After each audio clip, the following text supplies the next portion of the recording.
வணக்கம், நான் doctor Stella, Gracia dental clinic. நம்ம இன்னைக்கு வந்து டூத் ரீப்ளேஸ்மெண்ட் பற்றி பார்க்க போகிறோம். பல்லை எடுத்துடுறோம், ரீப்ளேஸ்மெண்ட் பண்ணணுமா வேண்டாமா அநேகருக்கு டவுட் இருக்கும். கண்டிப்பாக பண்ணணும். இல்லைன்னா என்ன ஆகும் அப்படின்னா, மேலே இருக்க பல் எடுத்துடுறீங்க, அதை திரும்ப கட்டாமல் விட்டால் என்ன ஆகும்னா மேலே இருக்க பல் கீழே இறங்கும் டுவர்ட்ஸ் கிராவிட்டி. அப்புறம் பின்னாடி இருக்க பல் வந்து சரிய ஆரம்பிக்கும்.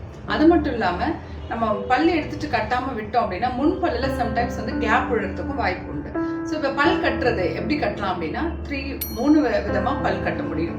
முதலாவது பார்த்தீங்கன்னா பல் எடுத்து போடுற மாதிரி ஒரு கிளிப்பு, அதாவது நம்ம வந்து ரிமூவபிள் டென்ஷன் சொல்லுவோம். இது மாதிரி பிளேட் மாதிரி வந்துடும். இதோட அட்வான்டேஜ் என்ன அப்படின்னா, இதில் வந்து என் நம்பர் ஆஃப் பல் வைக்கலாம். ஆனால் வந்து இது வந்து நம்ம லோ காஸ்ட், நம்ம எல்லாம் நம்ம சொன்னோம் இல்லையா, 3 விதமாக நம்ம பண்ண முடியுன்றதுல இந்த ரிமூவபிள் வந்து லோ காஸ்ட்டாக இருக்கும். இமிடியேட்டாகவும் இதை வந்து 1 டே அப்படி வந்து நம்ம இதை பிளேஸ் பண்ணிட முடியும். ஆனால் இதில் ஒரு டிஸ்அட்வான்டேஜ் இருக்குது அப்படின்னா, இந்த டெய்லி நைட் எடுத்து வச்சிடுற மாதிரி இருக்கும். மார்னிங் எடுத்து சுத்தப்படுத்திட்டு திரும்ப போடுற மாதிரி இருக்கும். ரெண்டாவது பார்த்தீங்கன்னா இது ஃபுல்லாகவே அன்னத்தை கவர் பண்ணிடும், நம்மளோட பேலட்டை கவர் பண்ணிடும். ஸோ டேஸ்ட்டு, அப்புறம் வந்து நம்மளோட டேஸ்ட் வந்து அவ்வளோவா நமக்கு சென்ஸ் பண்ண முடியாது. அதுக்கப்புறம் இதை வந்து நமக்கு வந்து பேசுறதும் வந்து கொஞ்சம் கஷ்டமாக இருக்கும், ஸ்பீச் வந்து கொஞ்சம் டிஃபிகல்ட்டாக இருக்கும். ஸோ அதுதான் இதோட டிஸ்அட்வான்டேஜ். ஸோ இது அதுக்கப்புறம் பார்த்தீங்கன்னா இதை வந்து நீங்கள் வீட்டில் பெட் ஏதாவது வளர்த்துருந்தீங்கன்னா இந்த டென்ஷனை நீங்கள் கழட்டி வைக்கும் பொழுது அதை எடுத்துட்டு போயிடுற மாதிரி அதனாலையும் ஒரு டிஸ்அட்வான்டேஜ் இருக்குது. அதை ஈஸியாக வந்து பெட்ஸ் வந்து கேரி பண்ணிடுவாங்க இதை. அப்புறம் நம்ம வாஷ் பண்ணும்போது டெய்லி இதை கீழே விட்டுட்டோம் அப்படின்னா இது ஈஸிலி பிரேக்கபிள். இதான் இந்த பல்லோட டிஸ்அட்வான்டேஜஸ். அது மாத்திரம் இல்லை, இதை டெய்லி நம்ம போட்டு கழட்டும் போது என்ன ஆகும்னா பல்லில் வந்து பக்கத்து பல் வந்து டேமேஜ் ஆகிறதுக்கு வாய்ப்பு இருக்குது. அந்த அழுக்கு சேர்ந்து பக்கத்து பல்லும் டேமேஜ் ஆகும். ஸோ இதுதான் இதோட டிஸ்அட்வான்டேஜ். இதோட அட்வான்டேஜ் பார்த்தீங்கன்னா இது வந்து லோ காஸ்ட், இமீடியட்டாக இதை பண்ண முடியும். ஆனால் டிஸ்அட்வான்டேஜஸ் நான் மேற்கொண்டு சொன்னது மாதிரி அத்தனை டிஸ்அட்வான்டேஜஸ் இருக்குது. அதை நீங்கள் பார்த்துட்டு யூஸ் பண்ணுற மாதிரி இருக்கும். ரெண்டாவது வெரைட்டி பார்த்தீங்கன்னா ஃபிக்ஸ்ட் பார்ஷியல் டென்ச்சர்.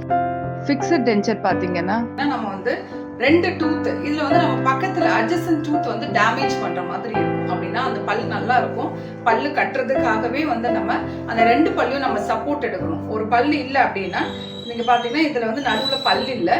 ஸோ இந்த இடத்த நம்ம ஃபில் பண்ணணும், நம்ம டூத் ரீப்ளேஸ்மெண்ட் பண்ணணும் அப்படின்னு சொன்னால் இதுக்கு அட்ஜசன்ட் டூத் பக்கத்தில் இருக்க 2 பல்லுமே நம்ம ரூட் கேனல் பண்ணிட்டு தொப்பி போடுற மாதிரி இருக்கும். ஸோ பாருங்க, இதில் ஒரு க்ரௌன், இதில் ஒரு க்ரௌன், இதில் ஒரு க்ரௌன், ரெண்டுத்தையும் அதை சப்போர்ட் எடுத்துட்டு நடுவில் இந்த பல் வர மாதிரி இருக்கும். ஸோ இதுதான் வந்து இந்த ஃபிக்ஸட் அப்ளையன்ஸ் வரும். இது வந்து பக்கத்து பல் நம்ம வந்து அதையும் நம்ம சிறுசாக்கிட்டு சின்னதாக பண்ணிட்டு தான் இந்த க்ரௌன் போட முடியும். இதில் வந்து அட்வான்டேஜஸ் பார்த்தீங்கன்னா இதில் வந்து பிளேட் எல்லாம் வராது, இதை டெய்லி கழட்ட வேண்டாம்.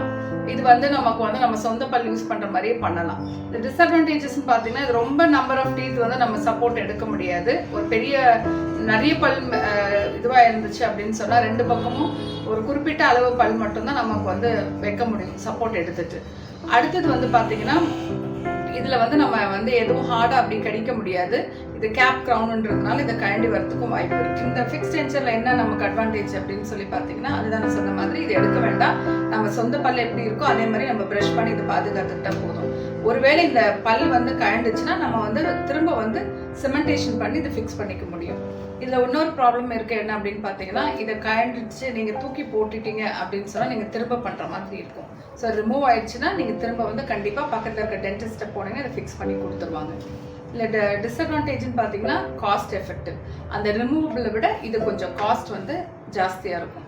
ஸோ அதனால வந்து இதை மட்டும் நீங்கள் அதை நம்ம பார்த்துக்கணும். ரிமூவபிளை விட இது காஸ்ட் எஃபெக்ட் கொஞ்சம் ஜாஸ்தி.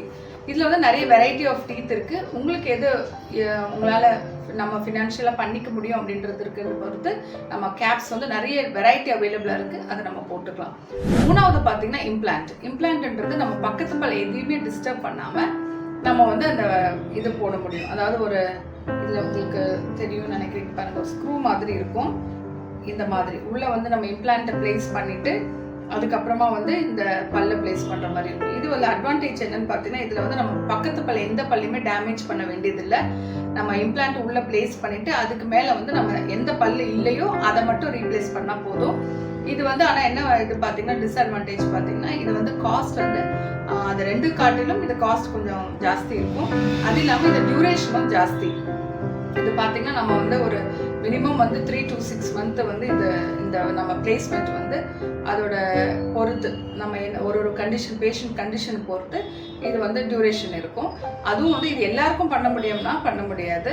ஸோ வந்து யார் யாருக்கு வந்து எலும்பு நம்ம ஒரு சிபிசிடின்னு ஒரு ஸ்கேன் எடுத்துட்டு அந்த எலும்பு வந்து நமக்கு வந்து கரையாமல் பர்ஃபெக்டாக இருக்குது அப்படின்னா கண்டிப்பாக நம்ம இதை இம்ப்ளான்ட் பண்ணிக்க முடியும். இதோட அட்வான்டேஜ் பார்த்தீங்கன்னா n நம்பர் ஆஃப் டூத், எத்தனை டூத் வேணால் ஃபுல் மவுத்துமே நம்ம இம்ப்ளான்ட் பிளேஸ் பண்ணி நம்ம வந்து ஃபிக்ஸடாக போட முடியும். அவ்வளோதான். இந்த 3 விதமாக தான் நம்ம வந்து நம்ம பல்லை ரீப்ளேஸ் பண்ணணும். ஆனால் பல் எடுத்தால் கண்டிப்பாக வைக்க வேண்டியது ரொம்ப அவசியம். ஏன்னா நம்ம வந்து ஜீரண உறுப்பு வந்து நம்முடைய வாயிலிருந்து தான் ஆரம்பிக்குது. நம்ம நல்லா அரைச்சு நம்ம சாப்பாடை மென்று சாப்பிடும்போது தான் உமிழ்நீரோட அது வயிற்றில் போய் ஜீரணம் பண்ணணும். அதுக்கப்புறம் எல்லா உறுப்புகளுக்கும் சத்து போகும். அதனால பல்லு வந்து மிஸ் ஆகிடுது, பல்லு வந்து இது தேவையில்லை கட்ட வேண்டாம் அப்படின்னு யோசிக்காம கண்டிப்பாக வந்து பல்லை வந்து எடுத்துட்டீங்க அப்படின்னா, பல் வந்து ரொம்ப கிராஸ்லி டீகேடா இருந்தா தான் பல் எடுக்கணும். அதை ரொம்ப சேதப்படுத்திருந்தா பல் எடுக்கணும். அப்படி எடுத்தீங்கன்னா கண்டிப்பா வந்து நீங்க பல்லை ரீப்ளேஸ் பண்ணுவேன். ஆனா நீங்க கடைசி பல் 8வது பல் ஞான பல்லுன்னு சொல்லுவோம், அந்த பல் எடுத்தா நமக்கு வந்து ரீப்ளேஸ் பண்ண வேண்டிய அவசியம் இல்லை. மற்ற எந்த பல் எடுத்தாலும் நீங்க கண்டிப்பா ரீப்ளேஸ் பண்ணணும். ஏன்னா அந்தந்த பல்லுக்குரிய வேலை இருக்கிறது. அதனால நீங்க கண்டிப்பா பல் எடுத்தா ரீப்ளேஸ் பண்ணுங்க. உங்களுக்கு ஏதாவது டவுட் இருந்தா கமெண்ட் செக்ஷன்ல உங்க டவுட்ஸை போஸ்ட் பண்ணுங்க, நான் அதுக்கு பதில் சொல்றேன். அந்த சப்ஸ்கிரைப் பட்டனை நீங்க வந்து ப்ரெஸ் பண்ணிடுங்க, பெல் ஐக்கானும் ப்ரெஸ் பண்ணிடுங்க. இந்த வீடியோ உங்களுக்கு யூஸ்ஃபுல்லா இருந்துச்சுன்னா மற்றவங்களுக்கு ஷேர் பண்ணுங்க. தேங்க்யூ.